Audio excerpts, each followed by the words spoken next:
এখন শীতকাল, শীতকাল হাঁসের মাংস খাওয়ার একটা একদম উপযুক্ত সময়।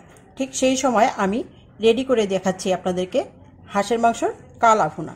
তো ভিউয়ার্স, কিভাবে রেডি করি এই হাঁসের মাংসর কালা ভুনাটা, ততক্ষণ আপনারা আমার পাশেই থাকুন। হ্যালো, আসসালামু আলাইকুম ভিউয়ার্স। আজ আমি দেখাবো হাঁসের মাংসের কালা ভুনা। সেই জন্য হাঁসের মাংসটাকে স্কিন সহ আমি নিয়ে নিয়েছি এবং স্কিনগুলো সুন্দর করে পরিষ্কার করে নিয়ে তারপর মাংসটাকে ধুয়ে নিয়েছি সুন্দর করে, যাতে মাংসটা সুন্দরভাবে ধুয়ে নিয়েছে এ কারণে। আর এই মাংসটাকে ধোয়ার পর আবারও পরিষ্কার করে নিয়েছি গরম পানি দিয়ে, কারণ গরম পানি দিয়ে ধুইলে এই মাংসটা যে কালো কালো রক্তগুলো থাকে সেগুলো বের করে দেওয়ার জন্য গরম পানি দিয়ে ধুয়ে নিয়েছি। এখন এটাকে আমি কালা ভুনার জন্য যা যা দিব, প্রথমে আমি দিয়ে দিচ্ছি হাফ কাপ মতো পেঁয়াজ, এটা হচ্ছে কাঁচা পেঁয়াজ। দিয়ে দিচ্ছি পরিমাণ মতো লবণ, তারপর দিয়ে দিচ্ছি 2টা তেজপাতা মাঝখান থেকে চিড়ে নিয়েছি। পেঁয়াজ বেরেস্তা দিয়ে দিচ্ছি হাফ কাপ, সাদা এলাচ 3টা, কালো এলাচ 2টা, 3 টুকরা দারুচিনি, একটা স্টার মশলা, 2-3 টুকরা কাবাব চিনি, আর দিয়ে দিচ্ছি 2টা লং, কয়েকটা গোলমরিচ। এখানে নিয়েছি 1 চামচ শুকনো মরিচ গুঁড়া, 1 চামচ ধনিয়া গুঁড়া আর 1 চামচ হলুদ গুঁড়া, পুরোটা দিয়ে দিচ্ছি। দিয়ে দিচ্ছি 1 চামচ আদা বাটা, 1 চামচ রসুন বাটা, 1 চামচ জিরা বাটা। দিয়ে দিচ্ছি আমি যে বেরেস্তাটা করে রেখেছিলাম সেই বেরেস্তার তেলটা যে ছিল সেই তেলটা।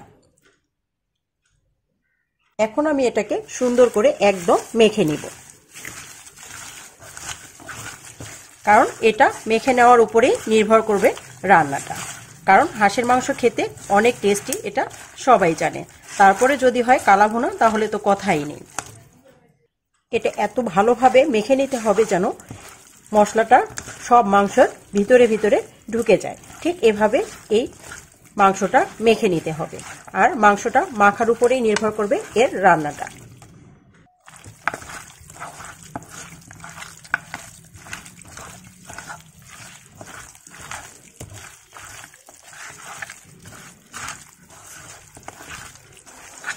ঠিক এভাবে সবগুলো সুন্দর করে উল্টিয়ে পাল্টিয়ে মেখে নিতে হবে। এখন আমি এটা ঢেকে দিয়ে একবারে লো হিটে চুলায় দিয়ে দিব। সুন্দর করে আমার মাখিয়ে নেওয়া হয়ে গেছে। এখন আমি এটা একদম ঢেকে চুলায় দিয়ে দিব। পাতিলটা আমি বসিয়ে দিয়েছি। এখন 5 মিনিট পর আমি ঢাকনাটা তুলে দেখব। তো ভিউয়ার্স, আমি এখানে কিন্তু কোনো পানি ব্যবহার করিনি। দেখতেই পাচ্ছেন ঝোলটা এখনো যেন আছে, খুব আলতো হিটে দিয়ে দিয়েছি। এখন আমি আবারও এটাকে উল্টিয়ে পাল্টিয়ে দিব।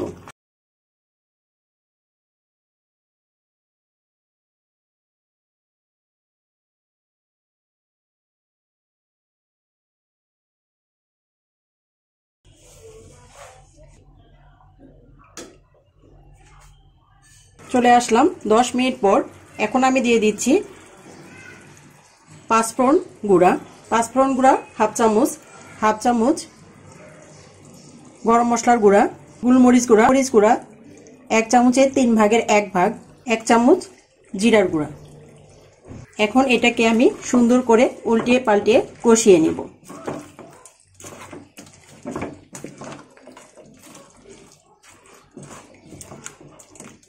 আমি এখানে কোনো পানি ব্যবহার করিনি, তবে আপনারা চাইলে পানি ব্যবহার করতেই পারেন, কিন্তু আমি এখানে কোনো পানি ব্যবহার করিনি। এখন মশলাটা দিয়ে আমি কিছুক্ষণ কষিয়ে নেব।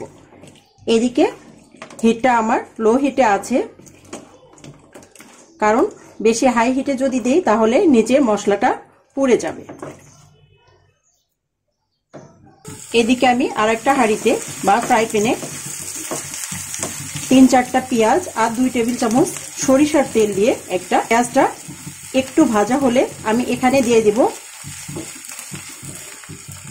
পেঁয়াজটা অনেকটা আমার ভাজা হয়ে এসেছে। এখন আমি দিয়ে দিচ্ছি 1 চামচ রসুন কুচি, দিয়ে দিচ্ছি 1 চামচ আদা কুচি, দিয়ে দিচ্ছি 3-4টা শুকনো মরিচ।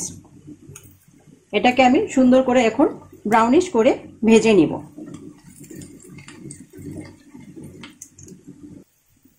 পেঁয়াজটা আমার ব্রাউনিশ কালার হয়ে এসেছে। এখন আমি এটা দিয়ে দিব মাংসের মধ্যে। আমি মশলাটা পেঁয়াজ ভাজাটা এখানে দিয়ে দিচ্ছি এবং এটা আমি সুন্দর করে এখন কষিয়ে নিব প্রায় 8-10 মিনিট। দেখতেই পাচ্ছেন ভিউয়ার্স, অনেকটা কালার চলে এসেছে। যে হাঁসের মাংসর যে কালা ভুনা, সেই কালারটা অনেকটাই চলে এসেছে।